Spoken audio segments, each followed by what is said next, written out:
नमस्कार दोस्तों। अभी ढंग से 24 घंटे भी नहीं बीते हैं कि भारत के एक फैसले ने बांग्लादेश की अर्थव्यवस्था को बुरी तरीके से हिला करके रख दिया है। दरअसल दोस्तों, भारत ने एक ऐसा फैसला लिया है जिसने बांग्लादेश के अरबों रुपए के एक्सपोर्ट को एक झटके में ही रोक दिया है। इतना ही नहीं, 3,446 करोड़ रुपया का माल लादे हुए लगभग 4,806 ट्रक भारत के सीमा पर खड़े हुए हैं। और इसी को लेकर के बांग्लादेश के व्यापारी परेशान हैं कि अब करे तो क्या करे। क्या यह सिर्फ हमारे लिए एक आर्थिक झटका है या फिर बांग्लादेश की पूरी टेक्सटाइल इंडस्ट्री का खात्मा होने वाला है? तो देखिए, मैं आपको बता दूं कि यह बांग्लादेश को जो भारत की तरफ से आर्थिक झटका दिया जा रहा है ना, इसे ट्रांजिट डील के माध्यम से दिया जा रहा है। लेकिन अब आपके मन में सवाल उठ रहा होगा कि आखिरकार ये ट्रांजिट डील है क्या। तो इसके लिए हम आपको बता दें कि साल 2020 में भारत ने बांग्लादेश को एक खास सुविधा दी थी जिसे कि ट्रांजिट फैसिलिटी भी कहते हैं। इसके तहत बांग्लादेश अपने तैयार कपड़े और अन्य सामान भारत के रास्ते यूरोप, वेस्ट एशिया और अन्य देशों में भेज पा रहा था, क्योंकि बांग्लादेश से अगर ट्रक भारत के पेट्रापोल पोर्ट पर आते तो वहां पर कस्टम और सिक्योरिटी चेक होता है।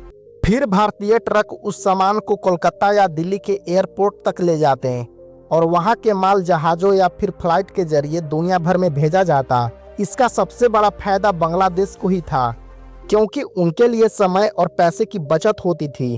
और सबसे खास बात यह थी कि भारत इसके लिए एक भी पैसा चार्ज नहीं करता था।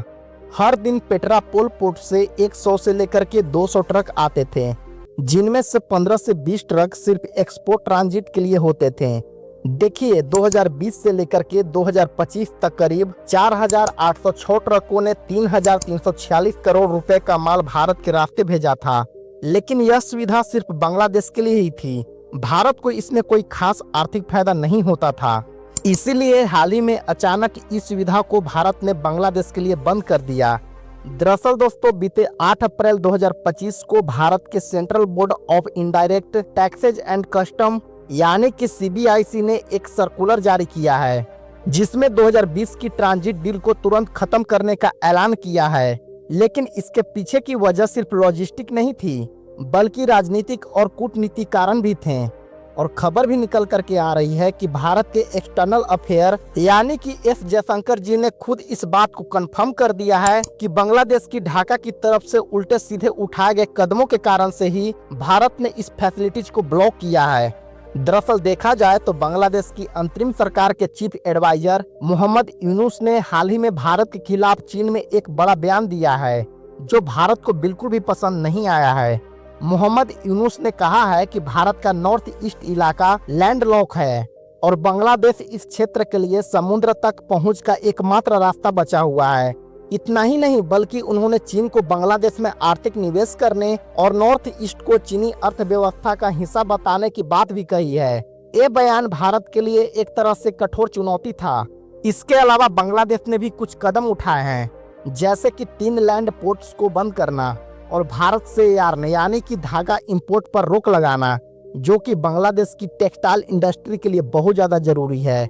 इन सब का जवाब भारत ने भी बांग्लादेश को उसी के भाषा में जवाब दिया और भारत ने ट्रांजिट सुविधा को तत्काल बंद कर दी है, जिसका नतीजा यह हो रहा है कि 4,806 ट्रक, जिसमें कि 3,446 करोड़ रुपए के माल के साथ ही वो भारत की सीमा पर अटक गए हैं।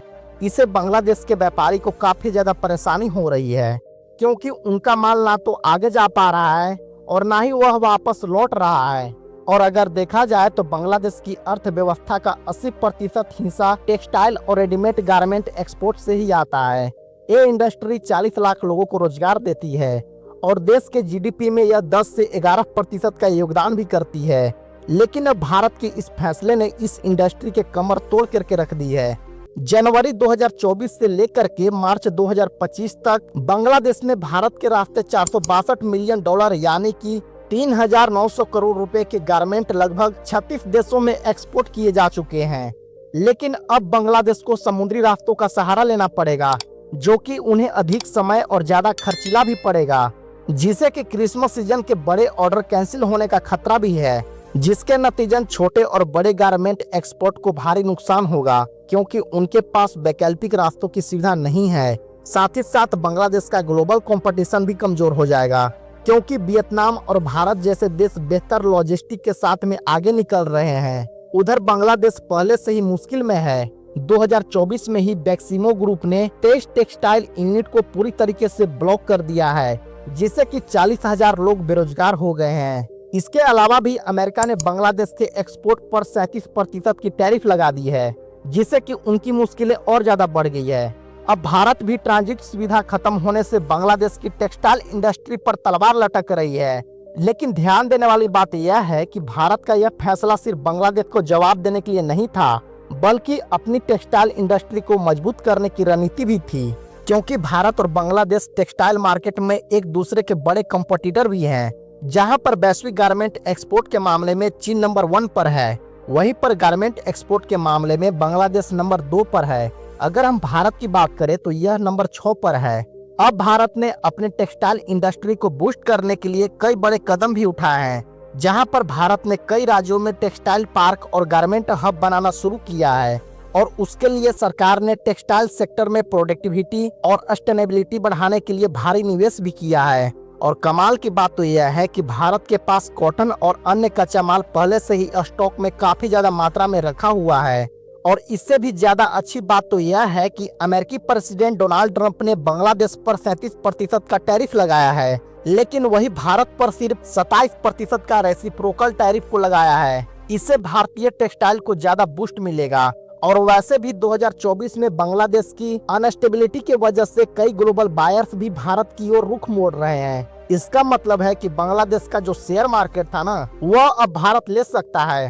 भारत अब सीधे यूरोप और वेस्ट एशिया को फिनिश्ड गारमेंट भेजने की तैयारी कर रहा है। लेकिन बांग्लादेश के कॉमर्स एडवाइजर शेख बसीरुद्दीन का कहना है कि वह समुद्री रास्तों से काम चला लेंगे। लेकिन मैं आपको बता दूं कि समुद्री रास्ते महंगे और धीमे हैं। बांग्लादेश की टेक्सटाइल इंडस्ट्री पहले से ही दबाव में है, और अगर ये संकट बढ़ता है तो छोटे और बड़े बिजनेस बंद हो सकते हैं। अब आप लोग कहोगे कि इस पर आखिरकार भारत को किस तरीके से रुख मोड़ना चाहिए। तो देखिए, मैं आप लोग को बता दूं कि इस पूरे घटनाक्रम से भारत के लिए एक बड़ा मौका रास्ता खुल सकता है। अगर भारत इसी तरह से आगे बढ़ा तो वह बांग्लादेश और वियतनाम को पीछे छोड़ करके टेक्सटाइल मार्केट में टॉप 3 में अपना पोजीशन को दर्ज करा सकता है। हालांकि भारत के द्वारा बांग्लादेश के लिए ट्रांसशिपमेंट बंद करने के फैसले पर आपका क्या ओपिनियन है, हमें कमेंट करके जरूर बताएं। और ऐसे ही defence, foreign policy and finance से संबंधित जानकारी पाने के लिए हमारे इस ऑफिशियल चैनल युवराज भारद्वाज को सब्सक्राइब जरूर कर लें, और इस वीडियो को ज्यादा से ज्यादा अपने दोस्तों के साथ में शेयर करें, ताकि उन्हें भी यह महत्वपूर्ण जानकारी मिल सके। धन्यवाद।